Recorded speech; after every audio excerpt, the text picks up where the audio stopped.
Today, we're going to be reacting to WesHammer's What Do the Orcs Think of Every Other Faction. Please go support his channel, and the original video will be in the description. Thank you.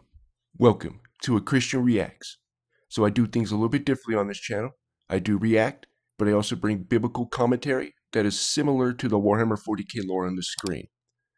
I also do Warhammer 40K lore in the Bible shorts, so if you want to check those out, that's on the short section on my watch page. Also, check out W Energy Drinks. My creator code is hisword247. Also, they're shakers. They're made in the USA. So if you want to support businesses in the USA, that's a good chance to do so. All right, let's go ahead and get this started. I think everything's good. Boom, boom. Okay. Bleak, dark. Sorry about that. According to recent polling data that I just made up, there isn't a single 40K fan in existence that doesn't love the Orks. If they say they don't, they're either lying or they hate fun. And if that's you, who hurt you? Now, part of the charm of 40K as a franchise is how bleak, dark, and comically serious it often takes itself. But right when it's all starting to feel a little too depressing, the Orks come in like a giant green wrecking ball, ready to inject some much-needed humor into the grimdark future. And what's not to love about these guys? They're Damn Umies need to laugh. Sorry, I can't do the Cockney accent. a bunch of Cockney football hooligans that don't care about taking territory. They're not trying to build some grand empire. They don't even have an agenda to push. The only thing the Orks care about is fighting. And in their pursuit of getting into ever more crazy scraps, they've spread to every corner of the galaxy in order to give all of the other factions a, quote, proper kicking. But what do the Orks think of all those other factions? Do they think they're a bunch of weaklings and cowards, or do they have a lot of admiration for groups that can hold their own in a fight? Do they look at a species like, say, the Tau, who specialize in ranged warfare, as a bunch of cowards, or do they appreciate their taste in Daka? What are their thoughts on factions like the Necrons, the Eldar, the Tyranids, Chaos, or the Imperium? By the way, Chroma, this is dedicated to you because you've been asking for a bunch of Orc content, so here you go, my friend. Which ones do they like fighting against the most? And dare I say it, have any of them actually managed to earn the Orcs' respect? What about some of the gods in this universe like Khorne or the Emperor? Do they respect them as avatars of war, or think they're a bunch of wimps waiting to get pasted by Gork and Mork? We're gonna get into all that and a whole lot more in this video, as I had nothing to do but research this one for the last week after catching COVID at a Magic the Gathering event. Oh, yay. Which I know is an obvious thing to say now that I'm saying it out loud. It's like saying I caught the plague when I visited Nurgle's garden. It's like, what was I thinking? So yeah, sorry. Didn't Magic the Gathering have a Warhammer 40K type of cards? If I remember correctly. I don't know how that would work. But anyways. If I sound a little bit off in this one, I'm still kind of getting over it. But anyways, before we dive headfirst into the Grimdark, a quick shout out to this video's sponsor. This video is sponsored by Warhammer 40,000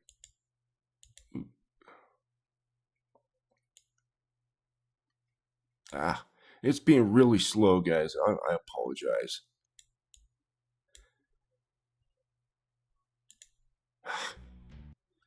I probably don't need to tell you this, but Warhammer 40K can get pretty dark. The Milky Way galaxy of the 41st millennium is one where hatred and loathing have been allowed to fester and spread unchecked through the minds and hearts of nearly every spacefaring species. When we try to measure how they all feel about each other, it's ultimately an exercise in splitting hairs over who they each hate the most. But I give it to WesHammer, man. That's pretty good graphics there.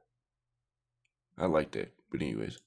Right at the moment we're about to give up hope that anybody could be having a good time in the grimdark future, we're introduced to everyone's favorite boys, the Orks, a bunch of fighting-obsessed hooligans who ran. So, I want you to pay attention to their teeth here, okay? So this is going to be interesting if you're new to the channel. So every time we talk about the Orcs, I got to bring this verse up because this is very interesting. All right. So, verse 6. Joel 1:6, sorry. For a nation has come up upon my land, strong and without number. Kind of already sounds like Orcs, but we'll get there. whose teeth are the teeth of a lion, right? So pay attention to this teeth right here, because this is what lion's teeth look like. You can go look up a picture of a lion's teeth. Okay. And he hath the cheek teeth of a great lion. He hath laid my vine waste, and barked my fig tree. He hath made it clean bare, and cast away. The branches thereof are made white. Very interesting. So it's war. They're a war band, pretty much. And basically where this comes from, if you don't know, so in Genesis 6, angels came down, mated with women, got that old spiel or whatever, and it calls them, the giants, but the word there is actually Nephilim, which is an umbrella term for different kinds of stuff, from angel-human hybrids to animalistic hybrids, right? And we'll get into that too once I pull it up. But it's crazy stuff. And yes, it's in the Bible. You can go look up Genesis 6 many times. And throughout the Old Testament, it talks about giants. Goliath, he's one. He had 5 brothers, right? Is about as tall or even taller than him. So, crazy stuff. Page across the galaxy looking for a good scrap to get stuck in. If you know anything about 40K, I don't need to tell you just how amazing and hilarious they are, even if the people in universe absolutely hate them. They're like a hurricane of violence that carves. Yeah, Warhammer 40K would be just one depression episode without the orcs. A bloody path across the stars and kills anyone that gets in their way. But from our perspective, they seem to have a pretty good sense of humor about the whole thing. And their passion for fighting. I keep forgetting this, but I need to go grab Speed Freaks. I need to do that. If you guys want to play Speed Freaks with me, let me know. But anyways. Is pretty damn infectious. The funny thing about orcs is that all of the fighting they do isn't motivated by hatred for their enemies like most other species. In fact, hate is kind of a foreign emotion to the orcs. They have no concept of what it's like to hate something. Now sure, there's things they don't like much or maybe find annoying, but they have a simple and elegant solution for that. They just fight those things, which is what they love to do and thus what they assume everybody. All right. So this is where all it comes from. So this is the book of Jasher. This is chapter 4, verse 18.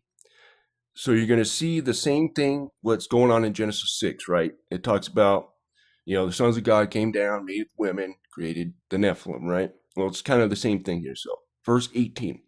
And their judges and rulers went to the daughters of men and took their wives by force from their husbands according to their choice. And the sons of men in those days, so they're being taught how to mix one species with another here. So, okay. And in those days, the sons of man, whatever, took from the cattle of the earth, the beasts of the field, and the fowls of the air. And they taught the mixture of animals of one species with the other, in order therewith to provoke the Lord. And God saw that the whole earth, and it was corrupt, for all flesh had corrupted its ways upon the earth, all men and all animals. So that's why God sent the flood. And then any time you have these Nephilim incursions, we'll say Sodom and Gomorrah, right? It wasn't the quote-unquote but bongo, right? It was actually, it's in the New Testament somewhere, I'll bring that up. But it says they were messing with strange flesh. And that's why they wanted the angels, right? With Lot. Lot sent on his daughters, whatever. They didn't want the daughters. They wanted the angels, right? So, I'll bring that up here, though. Everybody else in the universe loves as well. And speaking of fighting, it's pretty much the only thing that the orcs care about. You gotta remember that they were created 60 million years ago by the old ones as living weapons to fight against the Necrons. Oh, Every nice. single aspect of them, all the way down to their genetics, was designed for combat. Fighting isn't just something they enjoy, it's everything to them. That's the Orcs Doom guy. It is a biological exactly like his need armor. in much the same way that food or drink is for us. Because of this, the lens that the Orks view their galactic neighbors through is almost always framed by how good of a scrap they can give the boys. Now, what the Orks actually think about all of the other species they routinely go up against is admittedly one of those topics that isn't nearly as fleshed out as it could be. Insight into Ork philosophy used to be pretty rare until we started getting all of the Mike Brooks Ork novels that were written from their perspective. So Brutal Cunning, War Boss, and Big Daka, as well as a bunch of short stories and the Ork codexes, are going to serve as the primary sources for all of the information in this video. And because the script was made using sources almost exclusively written from their perspective, I'm going to do honor to the Orks and use all of their preferred names for different factions. I'll explain them as we go. Okay. So, this is Jude 7. Even as Sodom and Gomorrah, and these cities about them like manner, giving themselves over to fornication and going after strange flesh, are set forth an example, suffering the vengeance of eternal fire. So it wasn't that they were mating, male on male, right? Because then it would just say, male on male, right? It's saying strange flesh, that this is different than human flesh, right? Or animals and all that. And yes, that stuff was going on too. Pretty sick. But anyways, I digress. But real quick, humans are known as humies. Space Marines are beakies. All Eldar are scrawnies or pansies in the older lore, and their Dark Eldar variant is known as the Spikies. Tau are fish heads or fish boys. Tyranids are bug eyes. Necrons, and pretty much all robots for that matter, are known as tin heads, tin boys, the tins, or the tinnies. Chaos Space Marines are the chaos lads with the spikes. And if only I had a brain and a heart. Was it the Tin Man who wanted the heart? I think it was the heart. No, that's the tiger. Anyways, it's been forever since I've seen that movie. And my personal favorite, demons are known as, quote, chaos griblies. We're going to kick things off with their thoughts on humies, as by far there's more information about their feelings on them than any other faction. And by examining how they view our species, we get a good framework of Orky values that we can use to understand their relationship with Chaos and other Xenos. You may be surprised to hear this, but the Orks are not particularly... Let me know if there's a book where the Orks go against Chaos. I think that would be pretty cool and brutal. But anyways, let me know in the comments. Particularly renowned for being especially deep thinkers. A fun fact, one of the things that starts to happen to them as they grow bigger from surviving a ton of battles is that their... This is my favorite photo of them, by the way. I love this photo. Anyways. Brains start growing as well, and also start thinking a whole bunch more, which is something that the Orks find particularly annoying, since the vast majority of them will get killed before they ever reach what... But again, check out their teeth. Looks just like lion's teeth, doesn't it? But anyways. We would consider smart. It shouldn't come as a surprise that they don't really take the time to observe all of the different nuances between Humie factions. The Sisters of Battle, the Astra Militarum, the Imperial Navy, it doesn't matter. They're all just Humies to the Orks. This extends to even factions that we as the audience would consider so radically different that they're... That would be really cool to see. That would be really cool to see. One of these days. One of these days. Whether you believe in God or not, it's going to happen, right? But anyways. And actually, you know what's pretty cool? In the book of Enoch, it talks about, the New Jerusalem. And it says he can see on the ceiling the path of the stars.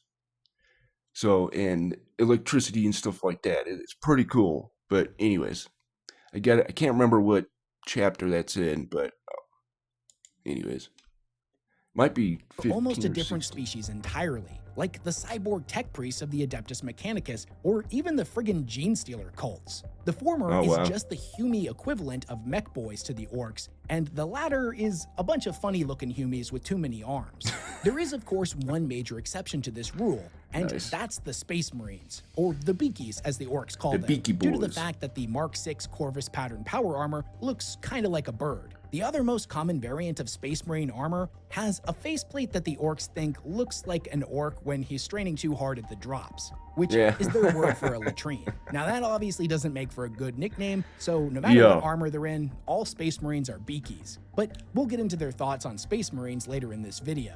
In multiple scenes throughout the Ork novels by Mike Brooks and many codexes and campaign supplements from the last few decades, we get some direct quotes from the Orks that give us a lot more insight into their views here. From their perspective, Humies are kind of... Also, guys, for new people, when I'm looking at this, I'm looking up verses. I'm not trying to disrespect the guy or anything like that. I always try to give him as much time as possible, but I'm just looking up that one verse I was talking about. Weird. They're fun to fight for reasons that we'll get into shortly, but culturally, they just do a lot of things that don't make any sense. Like, for example, one of the Orcs' favorite pastimes other than fighting is looting. And when they end up stealing a Humie vehicle, their excitement of getting their hands on some new wheels is almost always soured by what they find inside. You see, Humies have this really annoying habit of putting all of their flashy buttons and lights on the inside of their vehicles, which, as every good orc knows, flashy gubbins are meant to go on the outside to show off to all the other boys. At least Humie vehicles normally have a good old-fashioned set of wheels or tracks that they ride around on, which is something that the Orks respect. But unfortunately, this isn't always the case. When they fight against the Admech, for example, or the Red Robes as they call them, their tanks float around like the vehicles of the Scrawnies, the Fishheads, the Tin Boys, and the Spikies. Now, some Orks believe this is why the Red Robes are so soft. If your ride isn't constantly being bombarded with bumps and shocks strong enough to compress your spine, you'll never be proper hard. Another thing that... You know, that kind of reminds me of the old Carlos Jr. commercial where, if it's not all over the place, it doesn't belong in your face.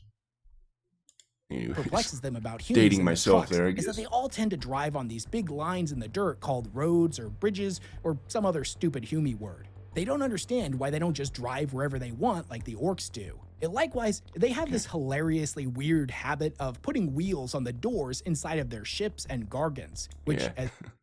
All right, so this is that verse. This is pretty cool here. Yeah, let me see if I can...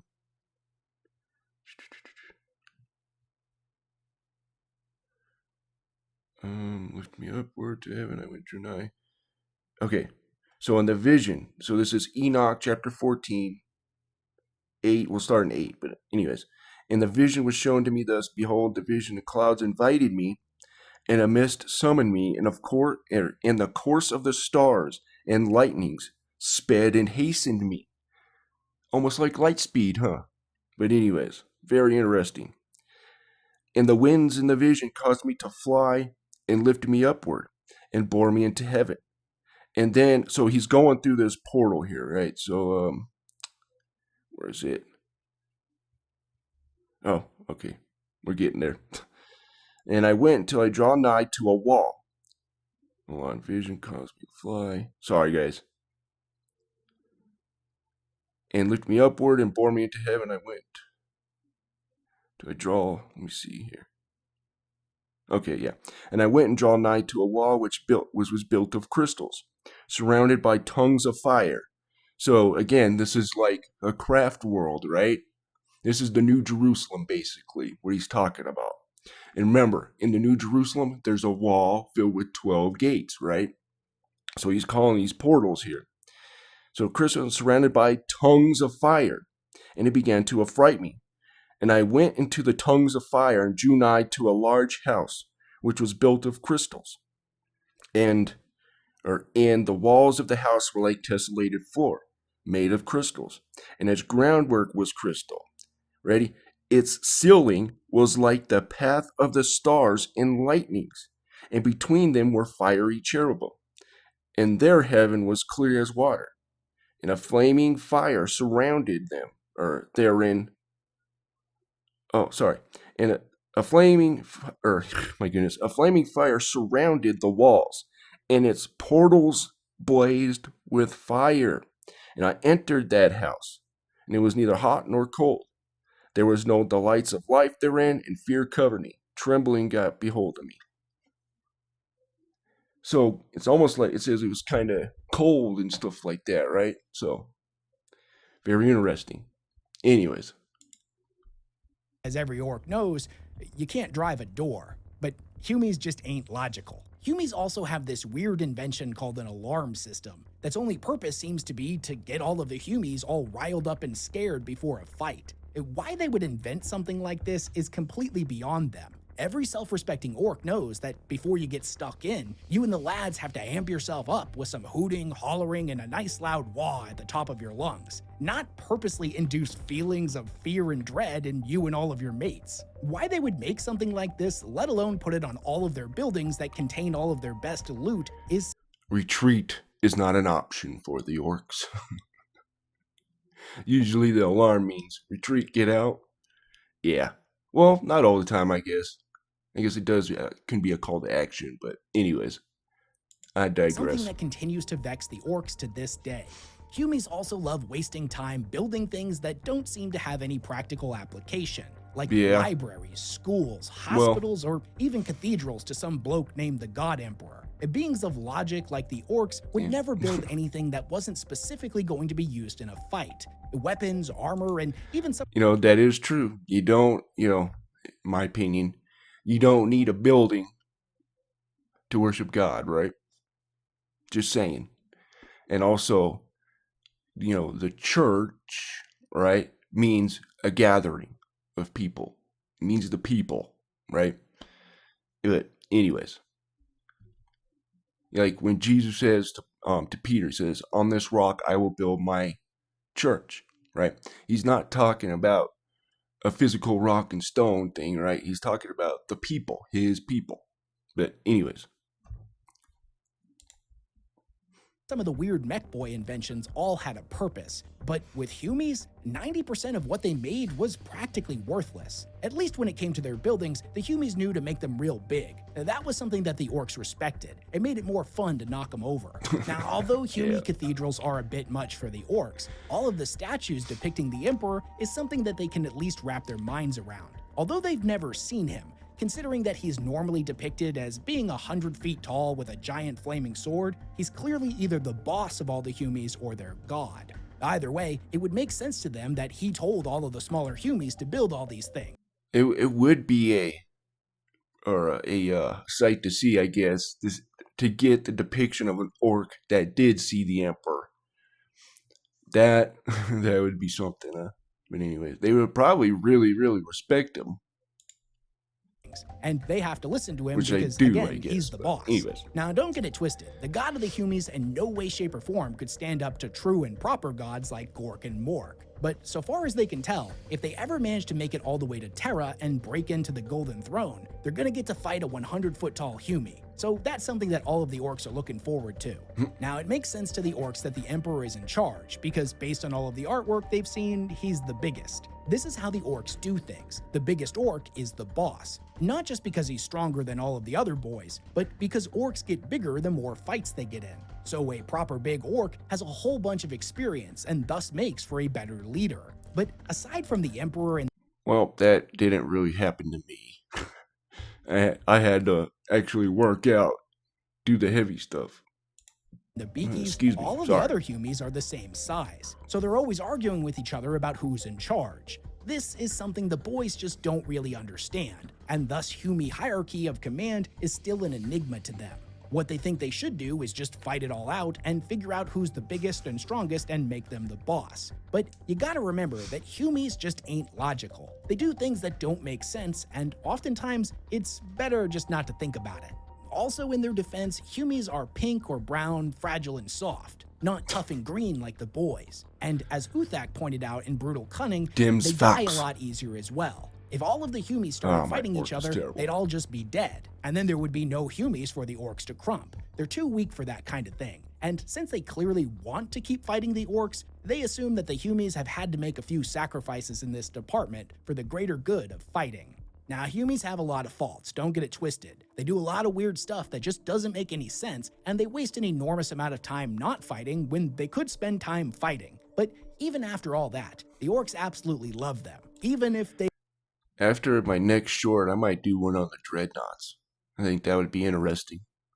But anyways, sorry. They would never admit it out loud or even understand their affinity for them. And that's for two major reasons. One, even though they're not as good at fighting as the orcs, there's a lot of humies. Now, we as the audience know that the orcs outnumber the humies some 1,000 to 1, since they reproduce so quickly. But the orcs don't know this. From their perspective, it looks like humies are everywhere. They can be found in every corner of the galaxy, and no matter how much time they spend fighting them, there's always more humies. Every time you kill one, 10 more show up to take their place. And honestly, you couldn't ask for a better trait to have in an enemy. And two, although admittedly inferior to orc technology, the tech that humies make is easily a close second, especially when compared to the strange, esoteric machines utilized by other Xeno species. Humie weapons and armor are powerful, efficient, reliable, and most importantly, they look like what they're supposed to be. A gun looks like a gun, a sword looks like a sword, a tank looks like a tank. Now compare that to all of the stuff used by the spikies and the scrawnies.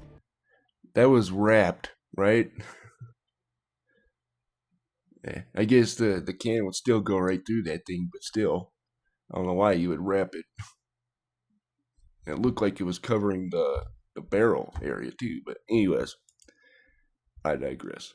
Their weapons are dainty little things that no self-respecting orc would ever be caught dead wielding. Now, the only real issue that orcs have with humie gear is that, quite frankly, it's boring.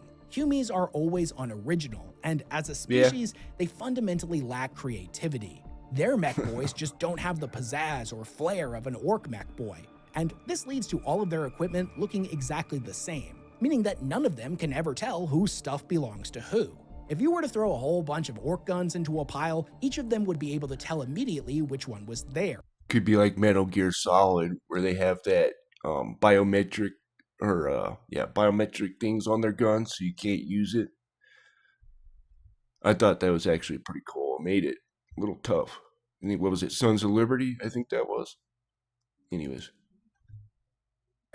Or at least, which one they liked better. And then they could probably bash the true owner's teeth in and take it for themselves.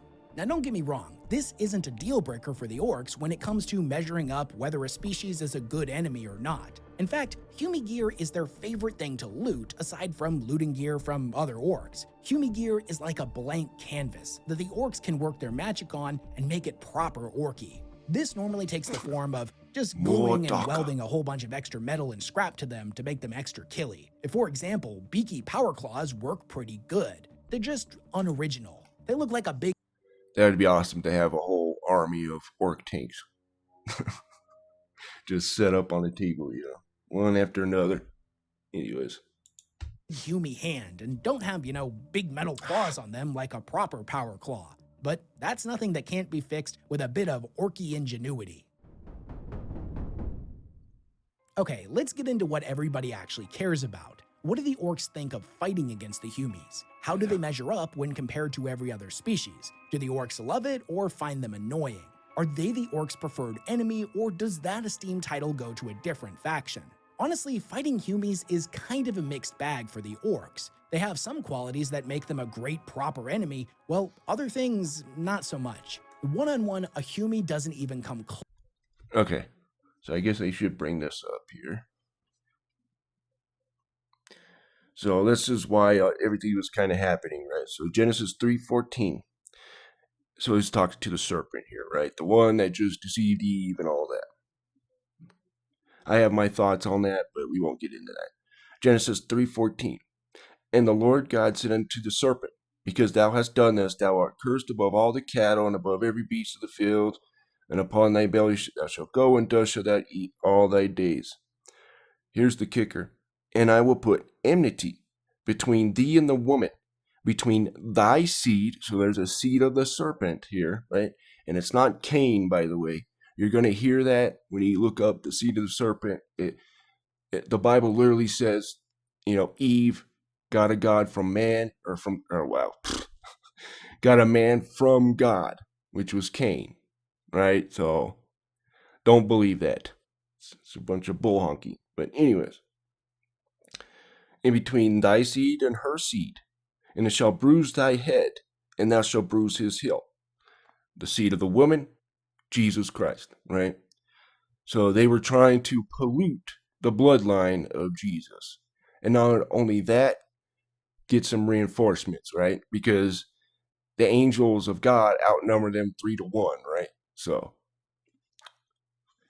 and the demons are these Nephilim, right?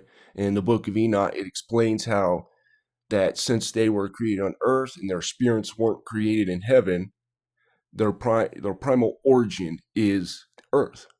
So when they die, their spirits stay here on earth.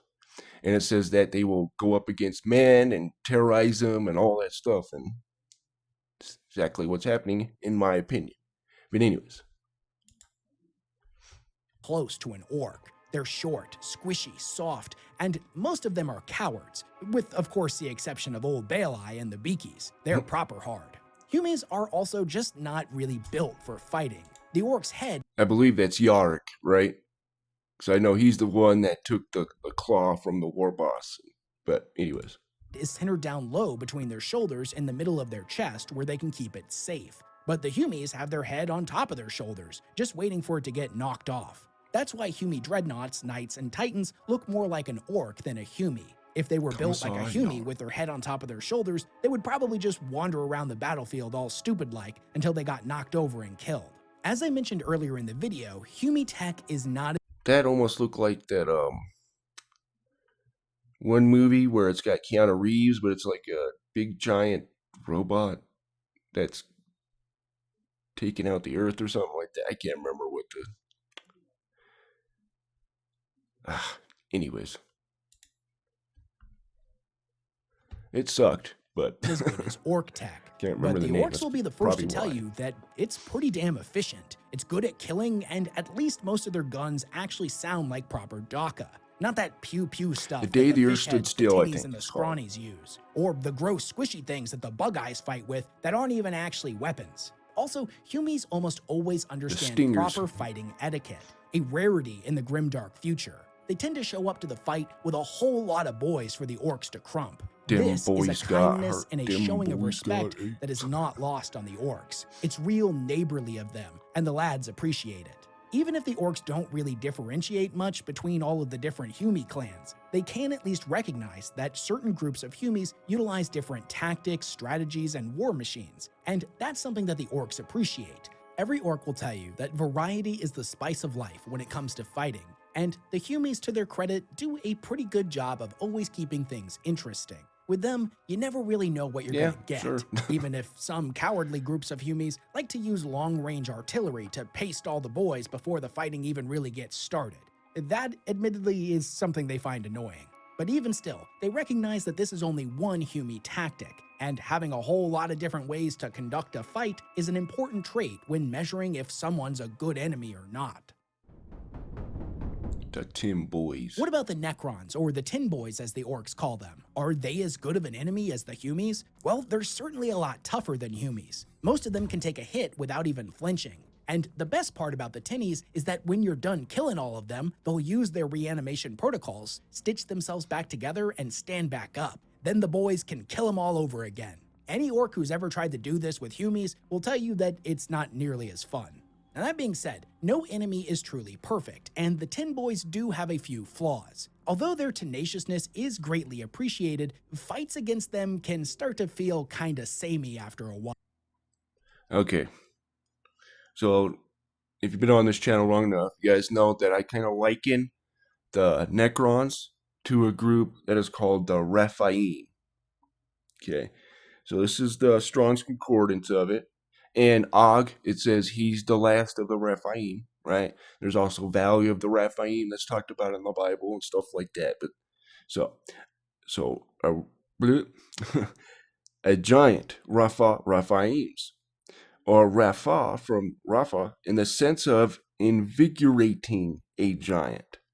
So let's go to the root word, Rapha, which means to heal, physician, repair, externally, make whole. Heal, healed, physicians become fresh. Heals, healing, purified. And here we go. So Rapha, properly to mend, to cure, to heal, physician, repair. So they're the undead, the undying, right? So Very interesting. And like I was saying, there are spirits here on Earth, whatever. So when they die, their spirits are still roaming, and they could probably, they possess a body as well, right? So they can keep coming back, which is crazy to think about. But anyways, while it all starts to get a little bit dull. Most of the Tin which Boys goes are with mindless the Beast of automatons that Revelation fight in as well. complete But we won't get silence. into that. No war cries, no screams of pain, nothing to get the blood pumping. They just don't have the passion for fighting like orcs or even some humies do. That being said, the Tinnies do have some pretty great tech to loot. Sure, their tanks might float around and their guns may not be very loud, but they're proper killy and can unleash some pretty hilariously definitely some modern day colors there. effects on the battlefield. The orcs will routinely do everything they can to try to loot them. Only problem is, most of the time, when they get into a fight with them, after they finish giving them a good kicking and the Tins start to run for it, they and all of their equipment starts to fade out of existence, just completely disappearing and leaving no spoils for the boys, which is real sore loser behavior. This isn't exactly widespread information, but there are some orcs that know the secret, that the best way to start looting tinny gear is not to fight them. It's to sneak into their tombs while they're all still asleep. This is what the Death Skulls orcs of Wa Zort did a little while ago. Once they got inside, they proceeded to start looting like crazy, but their rambunctious enthusiasm unfortunately ended up triggering the tomb's reanimation protocols, and the boys soon found themselves surrounded by thousands of canoptic constructs. If far from being intimidated, the boys were absolutely delighted. They started scavenging and stealing. You have to admit, man, the Necrons are cool. There ain't no way around it, man. They're pretty cool. The stuff they have, it's just crazy.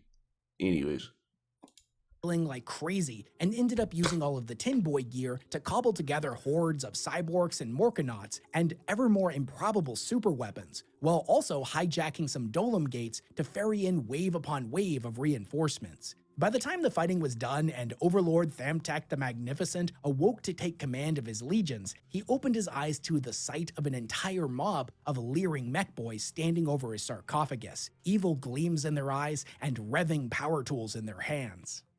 Yay, the Fish Boys. And speaking of valuable tech and those who utilize it, the Tau, or the Fish Boys, have some of the fanciest tech worth looting, and their stuff is a bit easier to figure out than the Tin Boy machines. The orcs will routinely mock the Fish Boy weapons for not looking nor sounding like proper Daka, but none will argue their effectiveness. This often makes them preferred raiding targets for the orcs from the Bad Moon clan. For example, there was a massive colony seeding ship originally known as the Hope's Light in their fishy language that was captured by Megaboss Mokrog and turned into his looted flagship, now appropriately renamed the Tau Killa.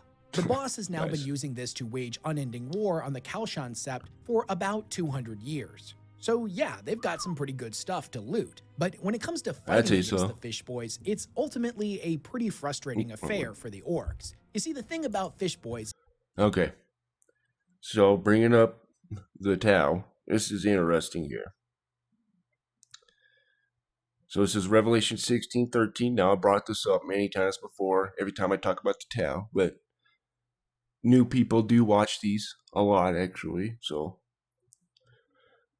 and I saw 3 unclean spirits, like frogs, come out of the mouth of the dragon, out of the mouth of the beast, and out of the mouth of the false prophet. For they are spirits of devils, working miracles. Pay attention to this part here, because this is actually what the sorry, terrible thing on it, but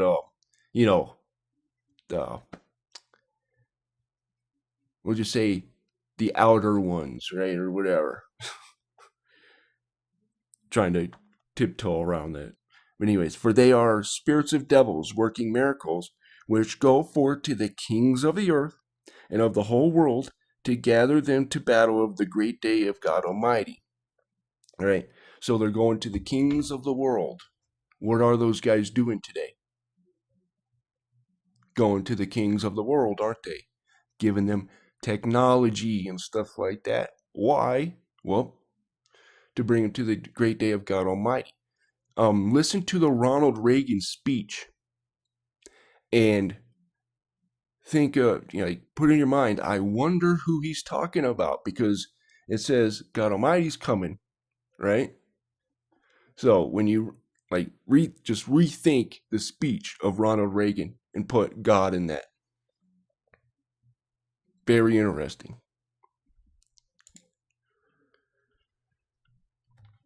Is they really don't like it when you hit them in the teeth with a choppa, so they'll do everything they can to put as much distance between themselves and the orcs as possible. This means that almost always, without fail, the boys will suffer unprecedented losses in the initial charge, and will almost never get the satisfaction of a good old-fashioned brawl with an enemy that actually hits you back when fighting against them. Now, you would think this would be something that would either cause them to change up their tactics or lose interest in fighting them, but it's not like that at all. They just accept that this is part of the territory with the fishies. Sure, it's a bit annoying, but the delay just makes it all the more satisfying when you do finally get your hands on the gits. Plus, the initial... That's a slur we used to use back in the day for girls. Sorry, ladies, that were active. But anyways, sorry. Probably should have brought that up. Just mean that there'll be more fish boys to crump for all the boys that do survive the charge. They might put too much focus in their daka and negate the joy of variety in a fight, but at least the fishies seem enthusiastic and passionate about fighting in their own weird fishy way. The scrawnies, on the other hand, well, let's get into it. The scrawnies. Scrawnies and spikies, also known as the Eldari and the Drukhari, are probably the most annoying of all enemies that the orcs routinely fight. Somehow, they manage to be even more cowardly than humies, which in and of itself is at least impressive. For some reason that the orcs just can't wrap their heads around, the scrawnies seem to be more afraid of dying than any other species in the entire galaxy. Something about some pink god, it doesn't matter. They don't pay too much attention to any gods that aren't Gork or Mork, as the rest of them are just a bunch of wimps not worth thinking about. Besides, every orc knows there's only two possible things that can happen to each when you their die. own. Either nothing happens and then you're not bothered because there's nothing, or you go to the Great Green and meet Gork and Mork, who then subsequently reincarnate you back into the body of a new orc, so you can go back to fighting and do it all again. Death isn't something that the orcs are afraid of. I mean, it's something to be avoided if it can be helped, but being afraid of it just ain't logical. Also, all of the scrawnies, be they pointy heads, clowns, or... It sounds exactly kind of like the Japanese. Japanese treated you like a dog for surrendering. If you didn't go down fighting, you were pretty much a dog to them, right? But anyways, it's the same thing with the orcs.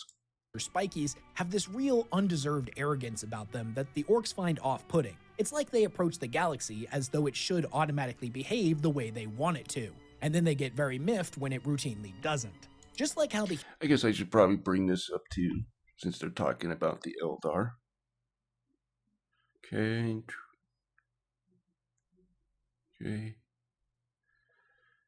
Alright. So, I brought this up many times, but for the new people, Proverbs 30:13. Okay. There is a generation, oh how lofty are their eyes, and their eyelids are lifted up. Like, you see right here, they're lifted up a little bit. Not here so much, but usually when you see elves, their eyelids are a little bit lifted up, right? So, very interesting. Okay. And their eyelids are lifted up. There was a generation whose teeth are as swords, and their jaw teeth as knives, to devour the poor from the earth and needy from among men. And I do believe this also gets into the vampire stuff as well, as you're going to see here. The horse leech had 2 daughters, which goes well with the Drukhari. But anyways, the horse leech have 2 daughters, crying, "Give, give."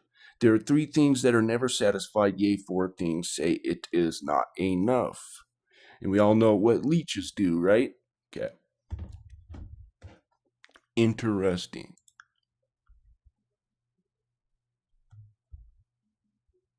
Humies do things the orcs find baffling, it's much the same way with the scrawnies, but somehow even worse. At the end of the day, for as cowardly, weak, and oftentimes stupid as humies is, they at least kinda sorta function in a vaguely similar manner to the orcs. They're just really bad at being orcs. But the scrawnies go one step further and do things that actively annoy them.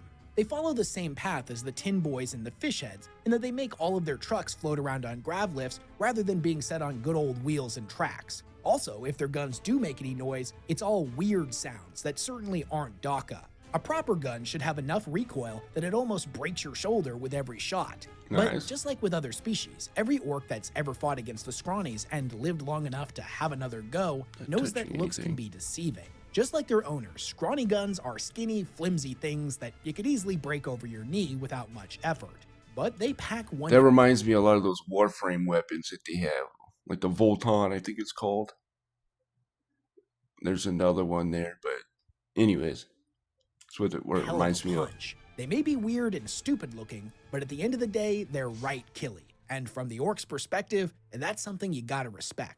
Now, that's mostly just in theory, because when the orcs do actually get to fight against the scrawnies, and this goes doubly for the spikies, it's almost never as fun as it should be. They almost exclusively fight with hit-and-run style tactics, striking from the shadows, and only getting stuck in a fight they're 100% sure them and their mates can win without getting hit back. Now sure, if a line of boys and a line of scrawnies all charged at each other, both sides knew there was only one possible outcome, and it would involve the scrawnies getting a good kicking.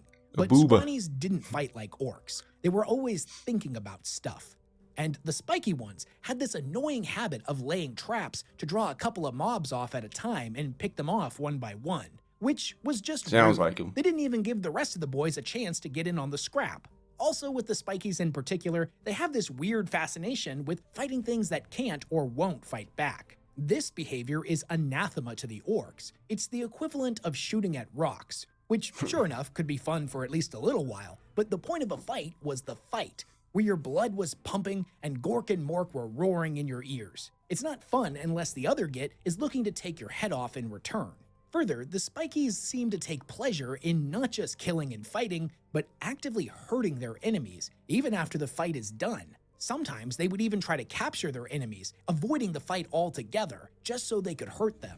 Now, torture is something that orcs just can't wrap their heads around. Why would you waste time poking at your enemy like this when you could just move on to another one and keep fighting? No self-respecting orc would ever engage in torture, not even to their worst enemy. The very idea makes them sick.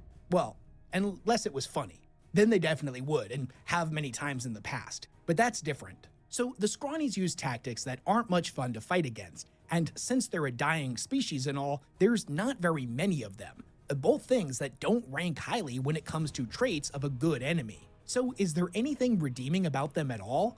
Well, kind of, at least to some orcs. When it comes to looting, as I mentioned before, the orcs find the aesthetics of scrawny weaponry to be pretty off-putting, but they do respect its power. Likewise, they're fascinated by scrawny armor, as even though it's no thicker than an orc's finger, it's capable of stopping a bullet or a choppa just as well as a hunk of steel as big as an orc's fist. It's way too small for the orcs to wear though, and even if they could fit into it, they know they'd be the laughingstock of their mates. So if they do use it, they have to bash it into the shape of something that's at least not completely humiliating. The rest of the scrawny's gear, though, has a bunch of weird properties, like the ability to make portals or make things float that have no business floating. This loot is highly sought after by the mech boys, who will often... There's some gates in the Bible too. And of course, I was talking like in the, like a craft world, right? There's a webway portal that they go through. And then in the Bible, the New Jerusalem has this wall of portals, right? So, anyways. And pay a pretty hefty price in teeth for whatever boy manages to bring some in. So it at least has value in that aspect. Now, the Bug Eyes, also known as the Tyranids, are probably about as far from scrawnies as you can get. Not only do they seem to love fighting, but there's an endless variety of different types of them. Not to mention the best part, there's a lot of them. They reproduce just as quickly, if not even faster than the orcs do. So when the boys find a planet currently being overrun by Bug Eyes, they know they're going to have more entertainment than they know what to do with. There's just a couple of small... Yeah, and I might as well bring this up to you. So this is Psalms 24. 24:9. Lift up ye heads, O ye gates. Hold on a second.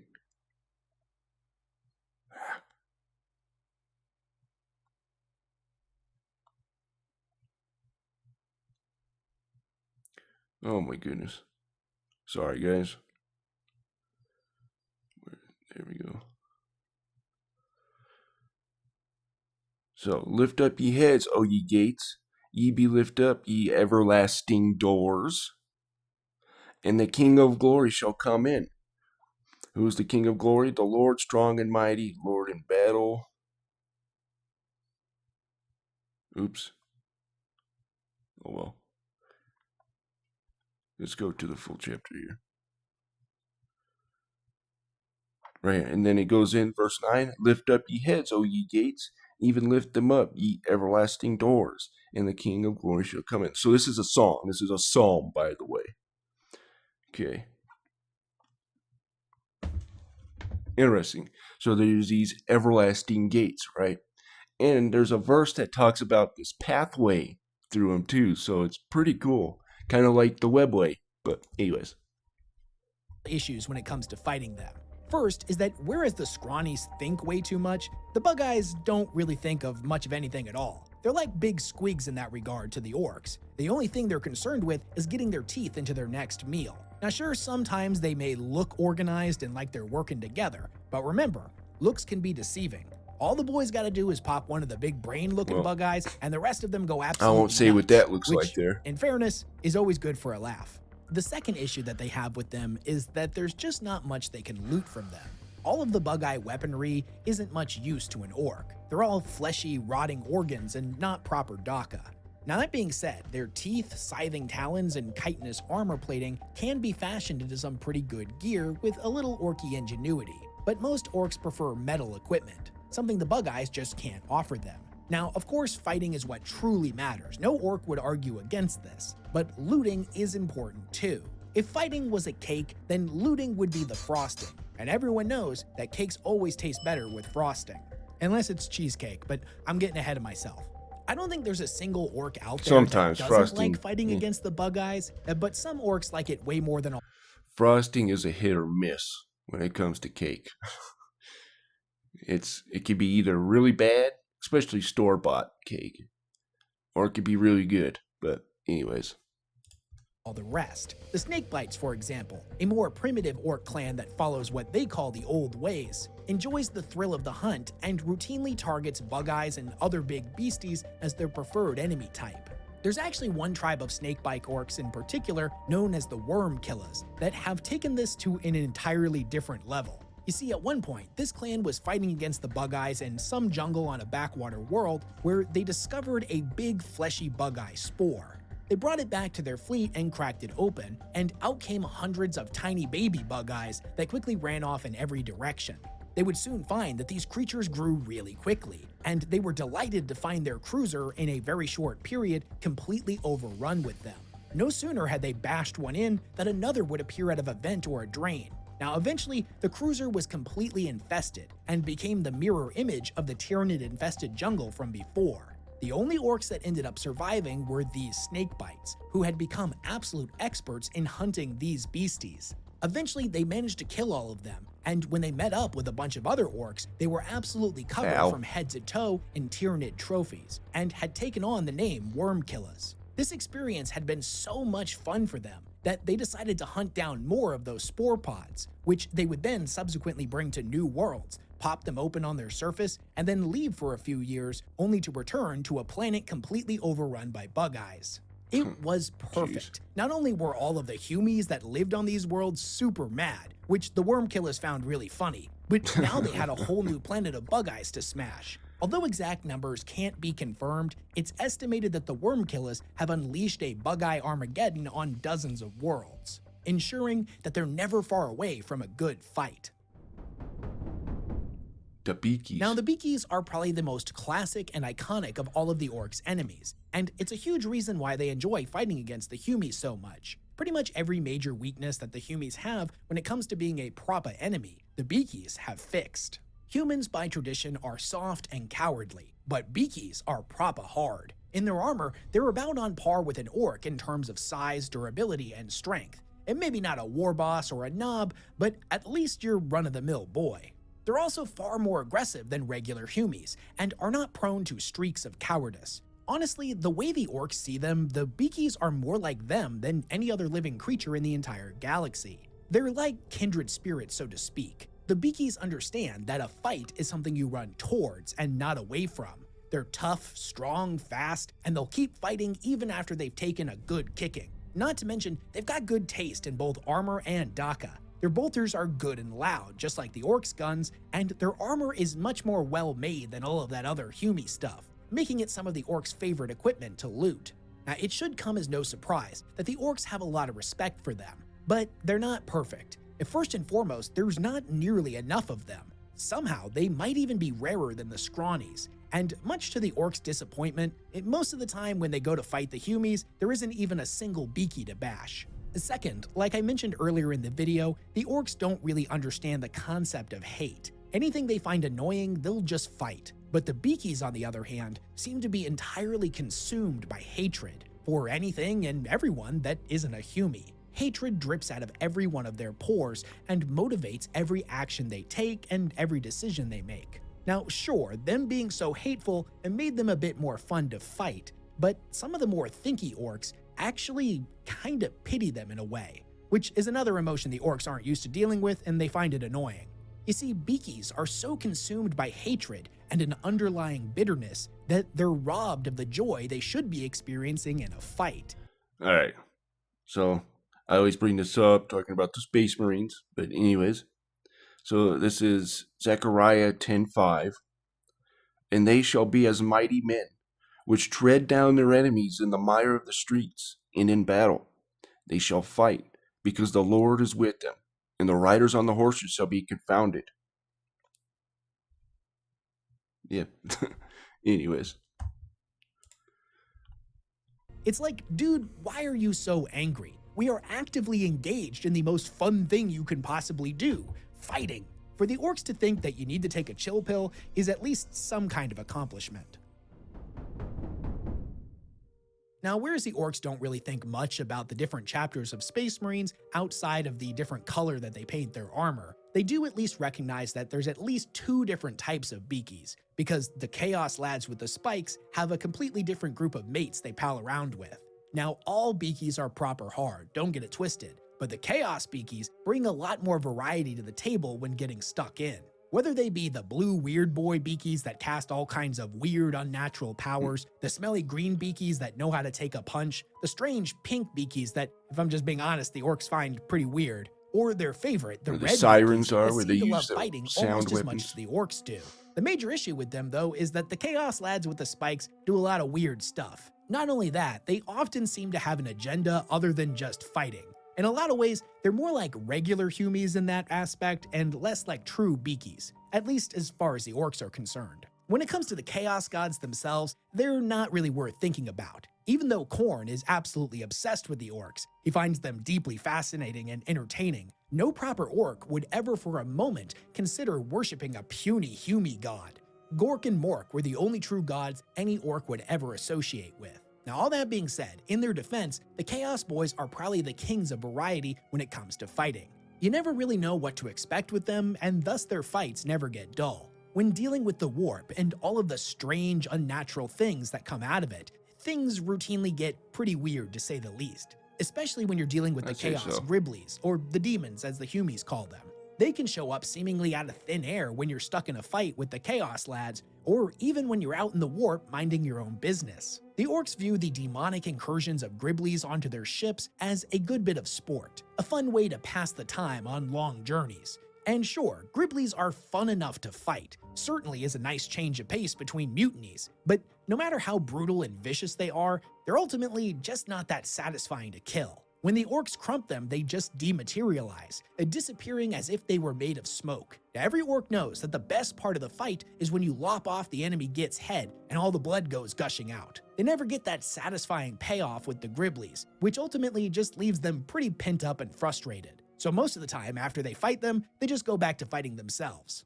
So the Chaos lads with the spikes have their place in the hierarchy of enemies, just like the Griblies and the rest of the species within the Milky Way. Unfortunately, though, there are some enemies that we know the orcs get. You know, the Necrons got the coolest swords, man. In my opinion, anyways. And plus, green is just awesome. Anyways. Stuck in with pretty frequently that have yet to be written about from their perspective. So we can only really speculate on how they feel about them. Now, hopefully when games... You know, I need to do a deep dive on Necron weaponry. I need to do a deep dive on that. I kind of miss doing the long form videos of the Warhammer 40, because I used to do longer form videos instead of just the shorts, but of the Warhammer 40K lore in the Bible. But yeah, nobody was watching those in the end, so that's why I switched to reacting. Everybody watched these. So, anyways, Workshop decides gotta go to where flesh your out the audience Leagues of Votan, goes. or the Stunties, as they used to be called in old lore by the Orks. We'll also get a few stories from the Orks' perspective to see what they think about them.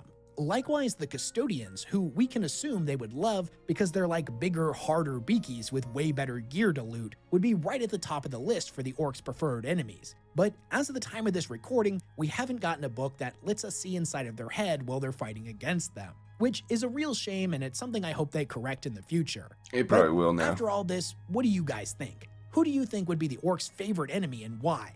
Now personally, I'm leaning towards regular old Humies, as they've got the most history with them outside of the Necrons and the Eldar, but none of the boys today remember the war in heaven, and they don't keep written records. So from the modern Orcs perspective, Humies, or more specifically the Beakies, are the ones that check off the most boxes when it comes to trade.